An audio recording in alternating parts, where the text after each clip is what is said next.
it's not just gonna come through, we get look at the time, 5 o'clock, it's gonna come through resilience, hard work, doing what other people are not willing to do, what other companies are not willing to do. Yeah, the first thing is never be too big. No matter how big you are or how well established you think, it's the big companies that are always nimble. They're always serving the customers on time. We always think of ourselves as a startup, no matter how many clients we've had. And over the years, we've had, tens of thousands of clients. In SA, as a young black guy, it's tough. It's something that we don't see because in Botswana, we're all young black guys. By that side, there are so many odds against you. Already when you start, there's a lot to prove. Well, I don't consider myself much of an A student. I think I'm just a hard worker. I know for me to catch concepts, I need to spend a little bit more time. I'm the Cristiano Ronaldo. So ladies and gentlemen, help me welcome to the show today, the MD of Lion Tutoring, Mr. Thobo Khathola. Thank you, Mpo. How you doing, man? Thank you, guys. Yes, sir. Yeah. Finally. What's up, everybody? Welcome to Deep Dive Sessions. My name is Thobo. Thank you for stopping by. Today we have a special guest by the name Thobo Khathola of Lion Tutoring, a young entrepreneur who started his business in 2015 and 3 years in a row won the best youth-owned business in Botswana and has employed to date close to 330 employees. A young man that is doing so much regionally and internationally. And we're going to be talking about how to fix the education system in Botswana. Let's keep that.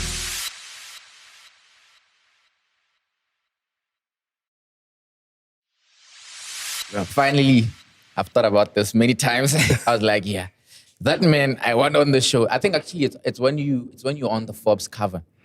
Because 2020 it was also when we started Deep Dive. We started in March. Yeah, then our episodes were on Facebook by then. And I saw you get on the cover. I was like, one day is one day. Yeah. And today is the day, man. Finally, it's for 3 years now. Mm-hmm. So I'm very, very, very happy to have you on the show. Let's start here, man. Talk to us about Lion Tutoring. Obviously, you guys started in 2015. You have built it to something amazing. You now have an app, Uber for tutors. I mean, there's just so much going on. Where did the ideas stem from? Did it come from when you went to school in SA or where? Yeah. Thank you for having me on the show, and you're doing a great job. This is such a nice platform. Yes. Keep it up. Keep it up. Yeah. Yeah. So with Lion Tutoring, it started in 2015. So I started schooling in South Africa, like you said, in 2011, and on my second year of school, I saw the need to be a tutor at my university. So I was recruited by both the university and a tutoring company. Really, this was just to make an extra buck. Once you're studying, once you're living in a different country and the parents are paying for school fees, the least I could do was to get a job and try to also make a little bit of income. Yeah. And I saw that I'm actually quite good at this tutoring thing because my students were doing quite well. I was passionate. It wasn't as if I was going to work, even though I was working even more hours than I was spending in class as a student. So I saw that this is really a passion for me. And when I graduated, came back to Botswana, I got employed. I tried to look for jobs and there were no jobs. So for me, entrepreneurship is something I could say I really stumbled on. Because it wasn't really my first option. My first option was to get a job, and there were no jobs. But with the grace of God, I was able to stumble into something that I'm actually very good at, and the rest is history. Nice, well put. You'd find that a lot of the times, because obviously when you said you were being wanted by the varsity and also like another private company. It's probably because you're doing well in school, and you have explained also in previous interviews that you passed with flying colors and you went on to study there. But you'll find for people that are very good, like A students, are not great at explaining concepts. Yeah. You'll find that probably it's like those that have to struggle a little bit to get to the concepts and understand them and internalize them are good at explaining them. So talk to me about that. Like, what is that you figured out in terms of making somebody understand a concept or just breaking something down to a student to ensure that they're able to understand? Well, I don't consider myself much of an A student. I think I'm just a hard worker. Even today at our business, I put in hard work because I know for me to catch concepts, I need to spend a little bit more time. So people might think I'm the Cristiano Ronaldo. I'm not the Lionel Messi. I have to work harder.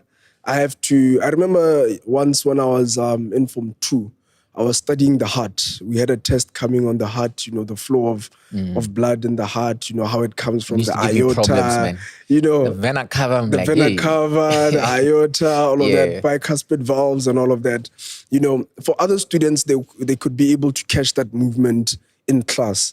But I was the kind of student who would ask questions in class and still don't get it, but have to go home and spend the whole weekend 3 textbooks, trying to understand, So I think basically I'm that kind of student. I'm not a grade student, but I did actually pass with flying colors. I got 48 points. I skipped a grade from 4. Then I was recruited for actuarial science. So I went to study actuarial science at the UP.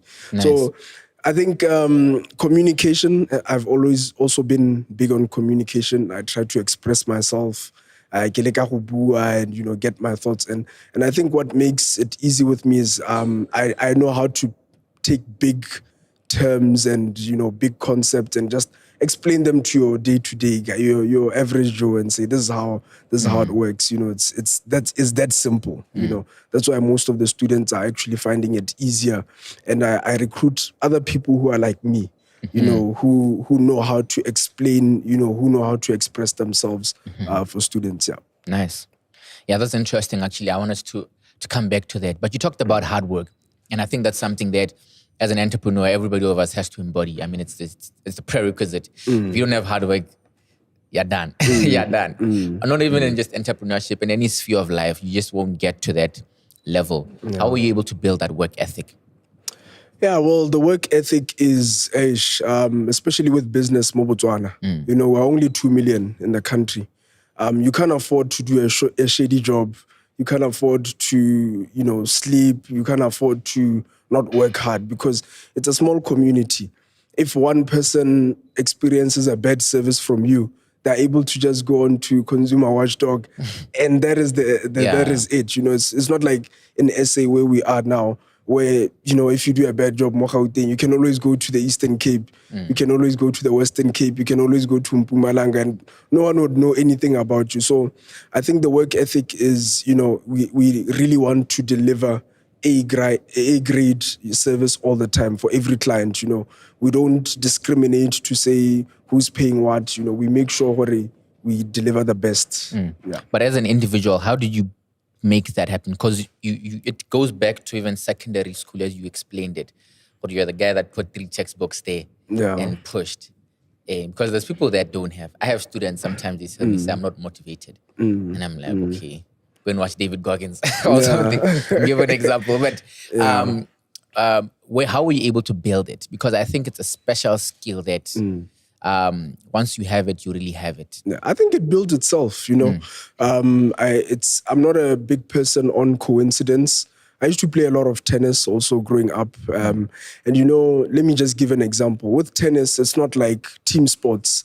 It's an individual sport.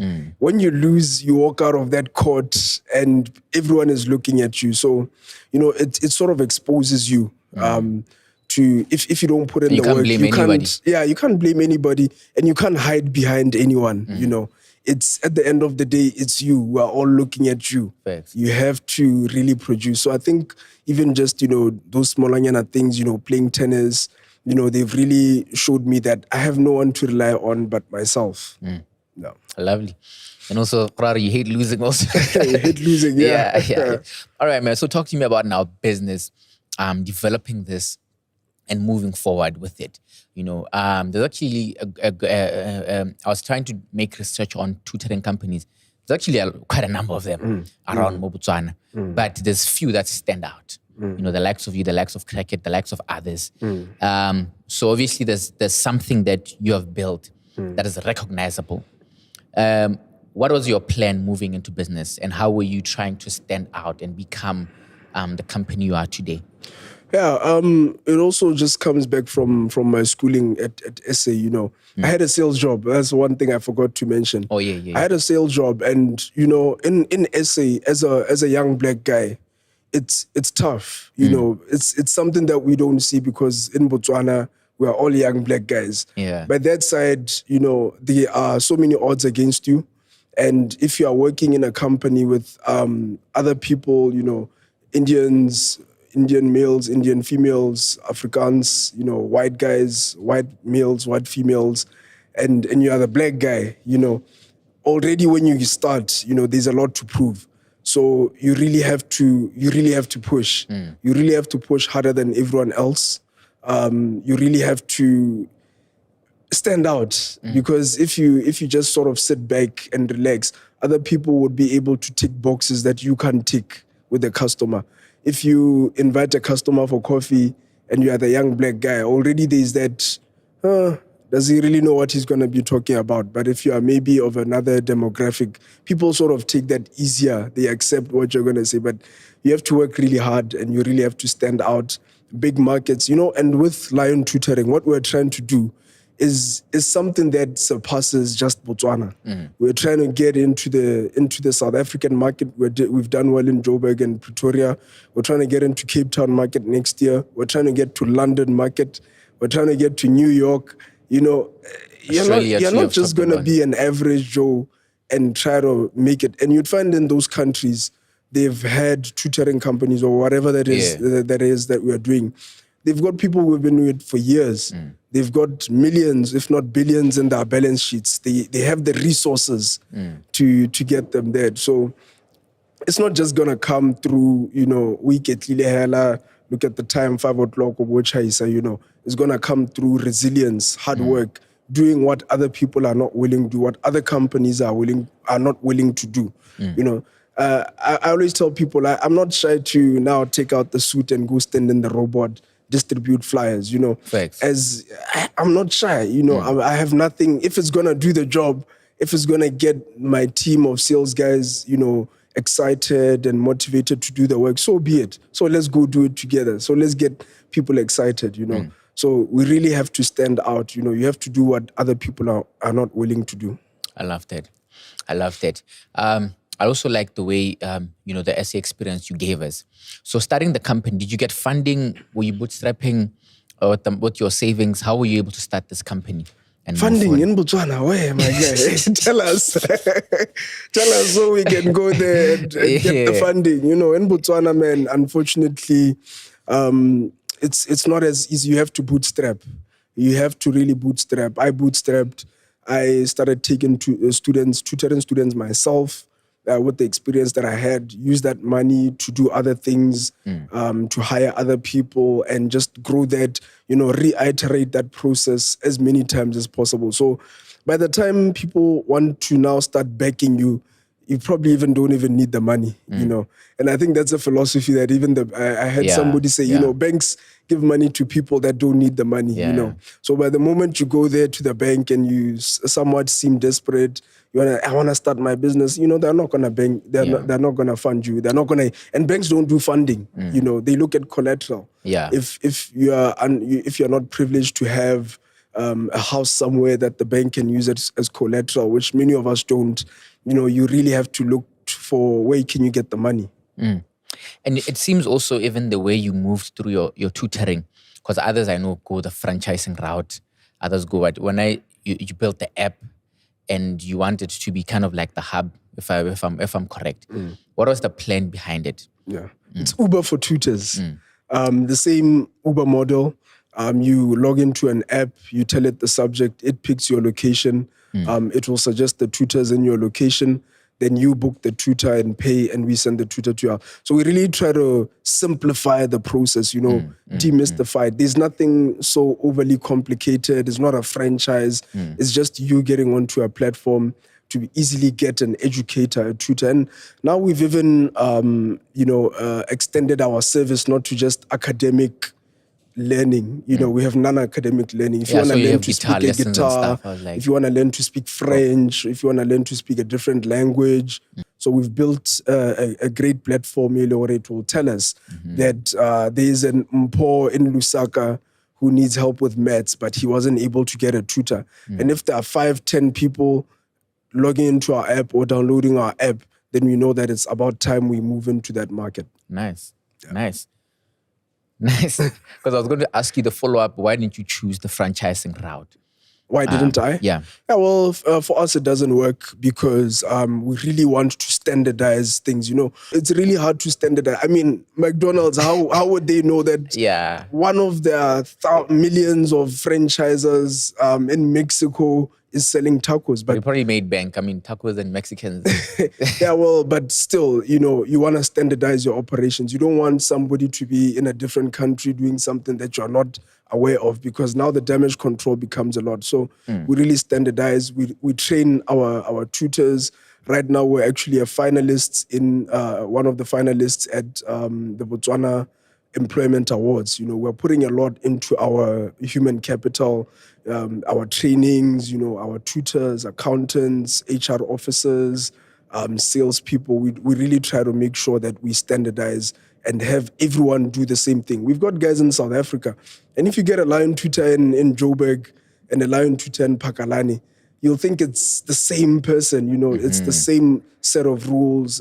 How do you so standardized. Keep that quality assurance? Yeah, we have a ratings and stuff. We have a really good team. Our HR team, they're working really good to make sure that we capacitate the guys. We tell them the rules. We don't tolerate anything which is outside the rules. So it's really easy for us to, get the same standardized service anywhere you are in the world. Nice.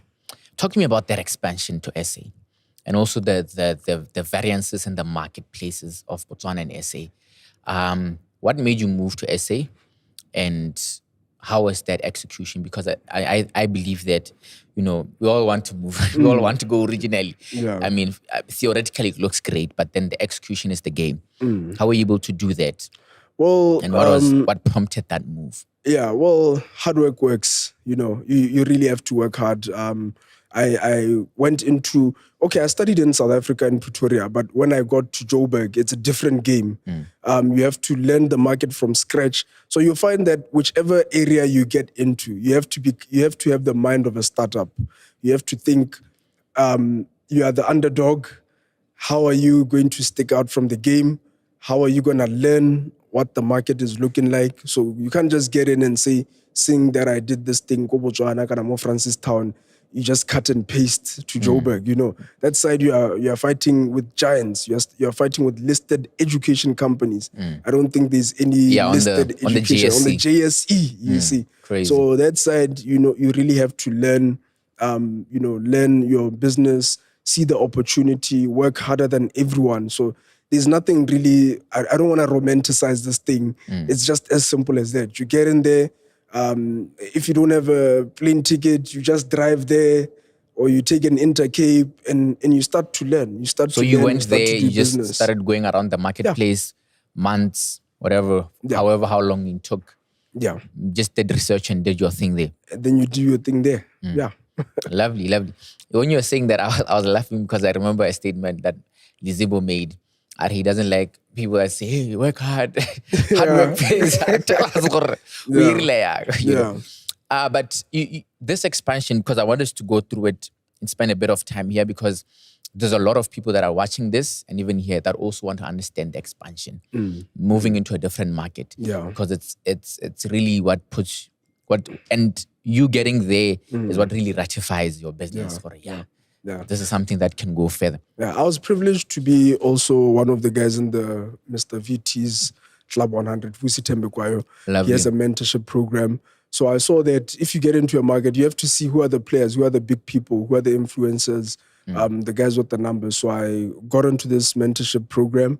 And you applied, hella. Yeah, we applied, and obviously you get called for interviews and all of that. Are there any criteria? Yeah, well, you have to. You'd obviously have to meet a certain amount of.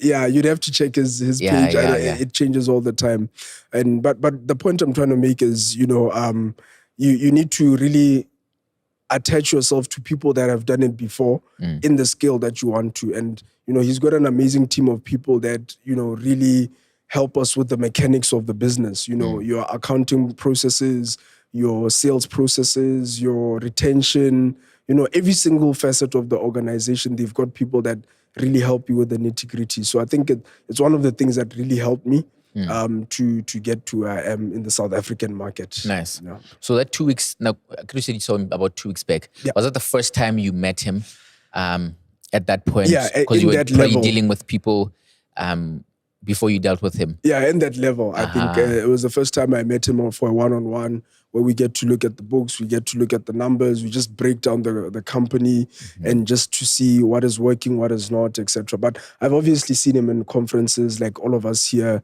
He's come to Botswana quite a number of times. Yeah.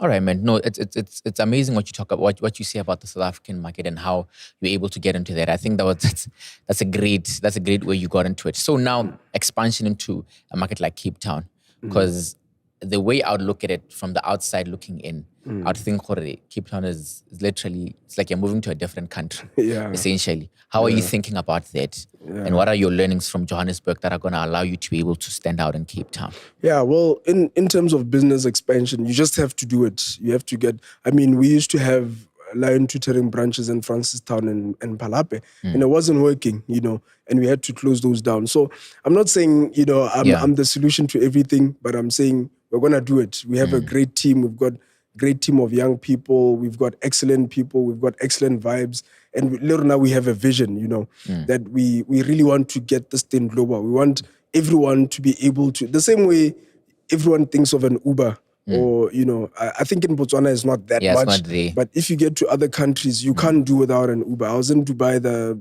beginning of this year. You can't get anywhere without an Uber. If somebody says, let's meet at Bolt, or Bolt, or, the other InDrive, etc.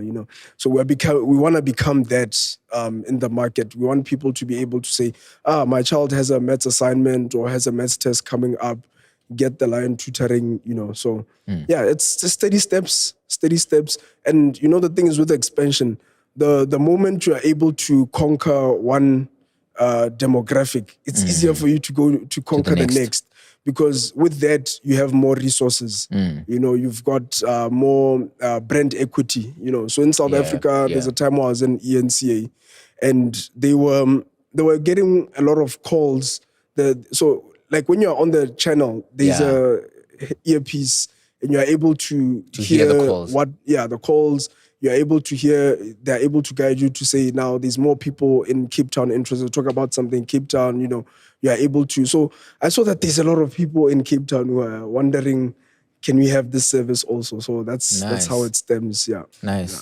No, that's beautiful, man. There's a question that I wanted to ask, and it just... But we didn't even talk about the education system. No, we'll talk about it in the second segment, because I wanted us to talk about Lion Tutoring here and really just solidify deeply on it, and so that people also understand your thought process even when you come and talk about the education system. But you have gone up against giants. I wanted you to just give us a few tips that you have learned. When you go up against a giant, strategize this way.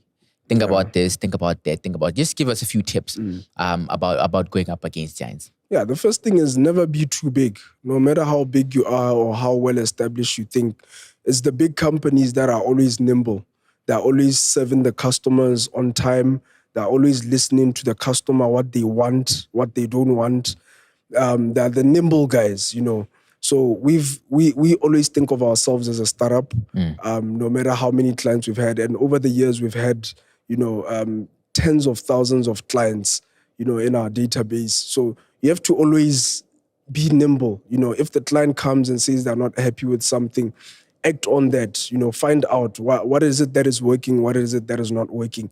Recreate yourself quick. Don't be just caught up in something just because you've done it for years. If the customer says they don't want this anymore, it's not working. Like they have at Amazon, they say they always have a table, a chair for the customer in their board meetings. They really think of what is the customer wanting. What is it that we're doing? What is it that we're not doing that the customer wants? So we really, and with our customers, they are really amazing. It's the students, it's the kids. They tell us, no, and the kids nowadays, they talk a lot. They'll tell you that, sir, why are we doing this? Why are we not doing this? And obviously the parents also, they really reach out. I make sure that I'm also involved in every part of the business. Of course, now it's big. I can't be, in the day-to-day operations, but I really try to find out what are the people saying, what are the customers saying. How can we keep ourselves small and nimble and agile? Even though we have tens of thousands of students. Lovely, Mr. Khathola. Let's now talk about the education system. Botswana. There are just a few statistics that I wanted to read out, so that they also get some of what we're going to be talking about. In Botswana, we know that primary education is completely free. And as of 2009, the government of Botswana spent almost 10% GDP on education, making it the fourth in the world. And in 2018, that number even went higher to 28% of Botswana's official budget. So there's a lot of money being spent on education. And we also realized that 97% of all primary students will transition to secondary school, to JC, and then from JC to senior secondary school, there is that drop. Yeah. And then from senior secondary school to tertiary, there's even a bigger drop. So these are some of the issues that we're grappling with. The other issues that we're grappling with, mo Botswana khonan, we have overcrowded classrooms and inadequate infrastructure. These are just some of the problems we are grappling with. In your space, what is your framework? What is your mindset in terms of solving some of these problems? Yeah, so I think the first thing is just to lay a disclaimer that, very important. very important. Yeah. To say that the education system has flaws in it is not to say the government is not doing that part. Yes. It's not to say schools, as in private schools and public schools, are not doing that part. It's not to say tutoring companies like ourselves are not doing our part. The problem is the system. The system, of schooling. There's an image I saw on Facebook a couple of weeks back where they had a giraffe, a monkey, and a goldfish. And the education system was saying the test is to climb the tree. Yeah. You get it? Yeah. So who's going to climb the tree? The monkey. It's obviously not the goldfish and the giraffe, but that's what the education system is. It sort of standardizes what an ideal student should be, only looking at the certain capability. There are some students who are very brilliant with other things. We've seen even our athletics teams, these guys are breaking world records. Yeah. But Botswana is actually up there in terms of sprinters. Exactly.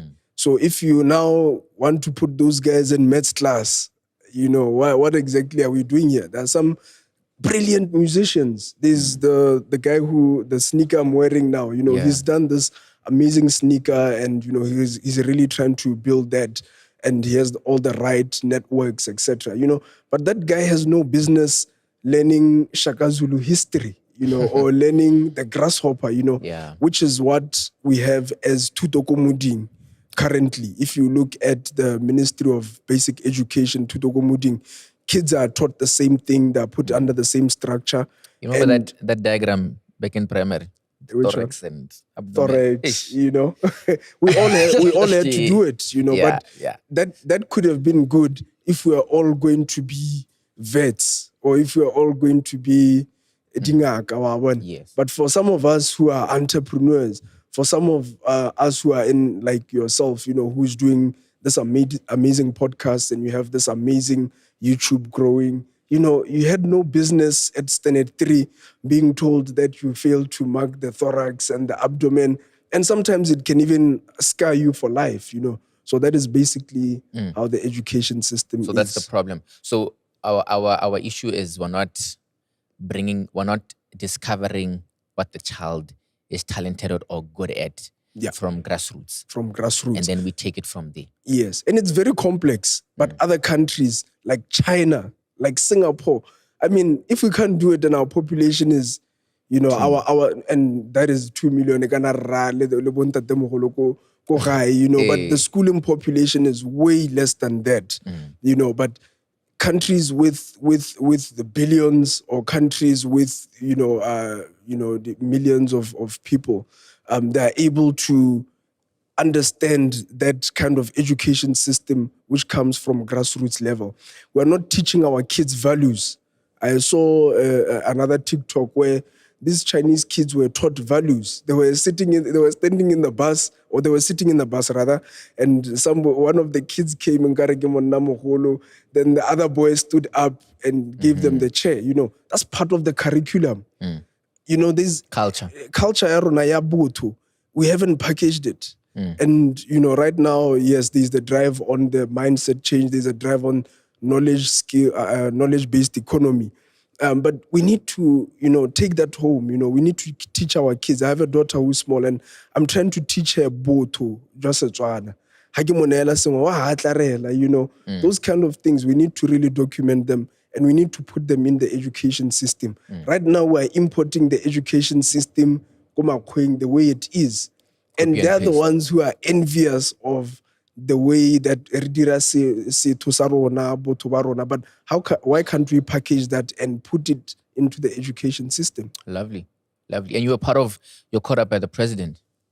Congrats on that. You're caught up by the president for the reset agenda, the mindset change. Yeah. Talk to me about that. What are some of those things that you guys that you're working on? Yeah, it was such an amazing platform. Contributions on your end. Yeah. No, it was actually one of the committee which was on education, the mindset change, and it was really nice. We're able to bounce ideas with different stakeholders. But one thing I always grapple with implementation. We have all of these good things and ideas, and in the they'll read the report and it's on the report. But now to say, let us change, and changing it's difficult. But how do we do it though? Like, I understand the concept. It's great. But just like business, the idea is just your foot in the door. Execution is the game. How do we do it? Sometimes it's about pulling the plug. And then, that's what a lot of Botswana we struggle with. We are people by Reboyi. We struggle with just pulling the plug. Just pull the plug. Right now, we talked about value chain development in the education space. Okay. And the value chain comes from, we are importing the syllabus. For instance, we have for just for a bit of context, when you start your early childhood, I get PSC standard 7, and now there's Cambridge checkpoint. They know what they have in the private schools, and there's the IB curriculum that they do in certain schools, the PYP. We are importing that curriculum, and there's a whole value chain. It means now we have to also, at tertiary level, teach people to teach that curriculum. Textbooks, we take that textbooks, and you'll find even with these Cambridge textbooks or IB textbooks, every 3 years there's a new edition. Yeah. So you have to, they recall those other ones that they are sitting in the bookstores. They take them out, they bring the new ones. And who are the authors that we are putting pockets in? Where are we exporting the jobs to? The people who are writing, who are publishing those books, we are importing them from abroad. So the same way as we miss the restriction on tomatoes and toothpicks, we can stop the borders and say, let's relook at this whole education space. Let's stop importing this curriculum. We can derive a few things from it.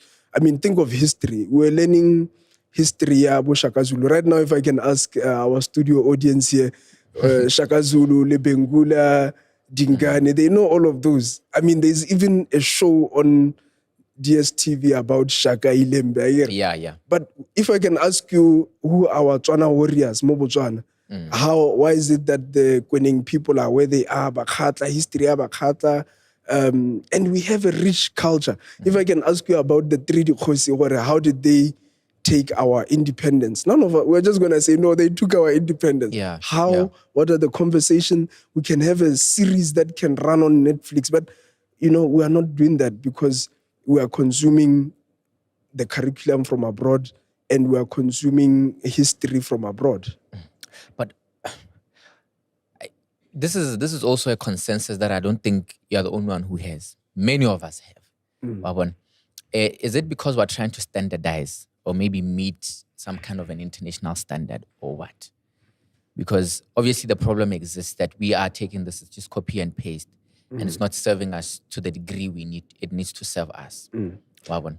I hear you. You remember when we started the interview, you asked me what makes me stick out when I'm expanding to South Africa, and we currently just have some students in Italy and Spain. Nice. Yes. So what helps Lion Tutoring stand out is our originality. Rebatswana, you know, and we are not apologetic. You know, when we go there, we introduce ourselves that it's a company that is run by Batswana. Of course, we are going to be employing people in their countries. They understand the kids better. They understand their curriculum better. But, you know, back to your point, you know, our originality, it's what is going to make us unique. We don't have to standardize and say, people from other nations or from other countries. We need to embrace our difference and make it work for us. Yeah. I love what's going on also more Botswana, the whole embrace. But I think we're still a bit far from embracing our own culture and our originality. Because like the product as UK, South Africa, Botswana are buying in this direction. Yeah. A lot of people, just generally. Where have we lacked that? That you know, that pride. It's self-hate. It's we have a lot of self-hate amongst us. I mean, even now I'm wearing BK Proctor. You know, I'm so proud of. I personally am so proud of Botswana. You know, the things that we're doing. I believe we are the best nation. Because you know, I'm saying that. I remember there was a session we had here. There was a gentleman that came and said he was running a company. I don't want to just name whatever company he was doing. And he said that he was doing well until they found out bots. Bots. And then somehow he started getting sabotage and whatever. Yeah. So why do we experience these things amongst ourselves? No, it's a culture. Only 2 million. Yeah. Yeah. I don't know how whoever succeeded to implant this dogma, we can't do that. But granted, it's not all of us. There's a lot of Botswana that are proud, that have pride about Botswana, that love Botswana. But there's also this demographic also that's a bit, you know. Yeah, we need to do it, man. This is a different generation. It's not our parents' generation or the previous generation. This is the new generation. If it's a revolution you want me to lead, my brother, I can lead the revolution, you know. Yeah. And there are many young Botswana out there that are full of this, you know, passion that I have to say, we can do it. We can do it together. We can all win. Yeah. We don't have to now step on top of Mpo's head and Palesa's head for me to get up. You know, we can all go up. And it starts by loving ourselves, consuming our culture, starting from the produce, starting from the content. We know of many scandals that have been taking place of, you know, us importing people from the neighboring country, and they disappoint artists, etc., etc. You know, if you listen to my iTunes now, you'll see that there's a lot of local music. You know, local music. Sometimes I listen to it and I'm like, this is even better than what we are consuming from the neighboring countries. You know, so I think it just starts by, you know, us tell ourselves, say, you know what, this is where we draw the line. This generation, say, you know, our generation, this is where we draw the line. But I like what's going on also, as you're saying, like this generation, because we're starting to see it really happen, and the whole support. Yeah, it's starting to be seen. You know, I don't know how it's been before then, but we're starting to really see that support and that structure like that. So coming back to the education system, some of the things that we are decrying the decline is the decline in passing is going lower and lower and lower. I remember the last year about 46,000 or so from Trees Road, and like close to 31,000 of them had D and below. Yeah, which is a scary statistic. You know, so I think there has to be some kind of way. As you are saying, it's the system. The system might be failing us, but what else is some of the problems that we need to look at, shine some light on, and be able to develop solutions for? The answer to that is personalized learning. We don't have a lot of personalized learning because we believe in one size fits all, because we don't want to spend in having the right teachers. You'll have a classroom of one teacher, 40 students, one teacher, 50 students. And you'll find that the reason why these kids are failing is because there's no personalized education, personalized learning. If you look at some of the schools we've worked with, I'll just mention their names. They are fine with that. Philip Noshotle and Mogoditsane Primary.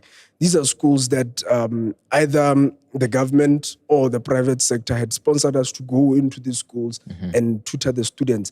And we broke that ratio into 1:2. We even went as low as 1:5, 1:4. And those grades went up. Those students started to perform. We streamlined the classes. Maybe say you have 5 classes, 120 students. We streamlined, take the top ones, take them, and then allocate human capital, which is for that group of students. So you find the way that you teach a C student trying to get a B, and the way you teach a student trying to get an A+, there's a different approach. So those are some of the unwritten rules that we are implementing. Personalized learning can take this country far, but we can't afford it because we are not willing to put the money into it. We are putting money into other things. We are putting money into textbooks. We are putting money into cars, written this or that, going around town. But we're not putting money in the human capital to produce those results. Yeah. And this is the workforce of the future. Yeah. These are the people that are handling the future. Absolutely. Talk to me about this, because I see what the government has also done, trying to bring digital literacy also to students at a large scale with laptops and all that. And many people have been saying, we only started this now. Yeah. But if you actually read the statistics, the government of Botswana has been in this space for some time. The statistics, there's a statistic that says that it's as early as 1990, vocational training schools were doing ICT. They were teaching ICT. They were doing all these things. So maybe or maybe sometimes there was a bit of ineffectiveness, but the audience so talk to me about that, the digital space and education, and that linkage. The first thing I'm going to talk about is job redundancy. I know you might think it has nothing to do with what you've asked me, but it does. It has a lot, because right now the jobs that we're training for, they are being taken away, not by robots, by systems. You get what I'm saying? For instance, if let's say you are working at a bank as a loan, you are looking at people's loans, you are assessing their loans. Right now, there's a system that is more accurate in assessing that loan than a person. So if your department was 20 people doing that, it might get cut down to 5. Those are some of the confidential information you won't really hear. And you think, why is the unemployment high? Because we are training for jobs which are being redundant. Now, if you are going to say fourth industrial revolution, you give students laptops, that in itself is not enough. Students need to be studying robotics. They need to be learning how to communicate with the back end of that computer. Because if you bring that computer and it already has a program running on it, guess who programmed that robot? A Chinese student. And you'll find it's a student our age. You are sitting at, maybe you are in Form 5 and you are given this laptop and it has a program running on it. Where is the money? The money is the student who's in China that programmed that laptop and who is your age. You get it? Yeah. The money is not where we are going. So we're not succeeding in our context. Unfortunately, I don't want to be the bearer of bad news. Yeah. But, the efforts are good. It's coming out of a good heart. But that is where you need to consult with, and not even just myself, occupational therapists, people that know that, or people that under industrial engineers, people that know where the industries, the trends are going. If your job is going to be still here, or if we are training people for only 5 years, then we wonder why by 2040, there's a high unemployment rate, because we are also even exporting the jobs, because the person who's going to program that iPhone is sitting elsewhere. Yeah. But we have people that can be able to do that here. Oof. And also, I was watching an interview with Strive Masiwa, and he was talking about the AI and just the power of AI. Yeah. And he likened it to the Industrial Revolution, which was massive. Yeah. Because I believe a lot of things are going to build on it in and of itself. So cloud computing is coming in, 3D printing is coming in, all these things are coming in. Talk to me about how you are thinking about incorporating that also into education in your space.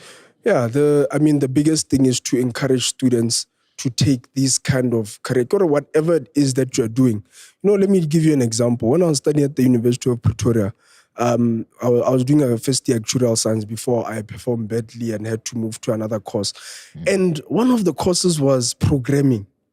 And actuarial science is to do with banking and finance and insurance and risk and compliance, etc., etc.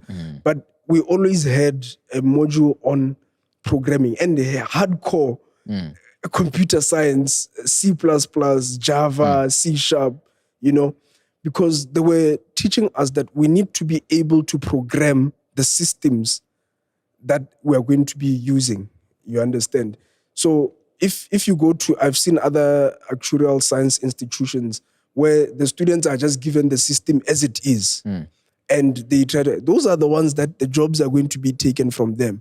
But the one who can actually create the risk or the system that is actually being used to run the disbursements of loans, to assess the risk, etc., to do the credit score checking, to do the risk checking. I guess that's what the insurance companies do. The one who's going to program that. So we need to even teach our children that even if you are going to pursue a degree in media, there has to be a smaller component of how do you position yourself to work with the systems and the robots and the AI, etc. Every single career, we need to be teaching the kids to say, how do you have a smaller course in robotics? We failed that with entrepreneurship. We should have long done that 20 years back, incorporate entrepreneurship in the schooling system, such that even if your child is studying agriculture, they want to be a farmer, they have a little bit of business background. If they want to be a musician, like we have a lot of talent in this country, some of our musicians are failing because they don't understand business. Yeah. They are mishandling their finances, etc. And we always see them in the social media or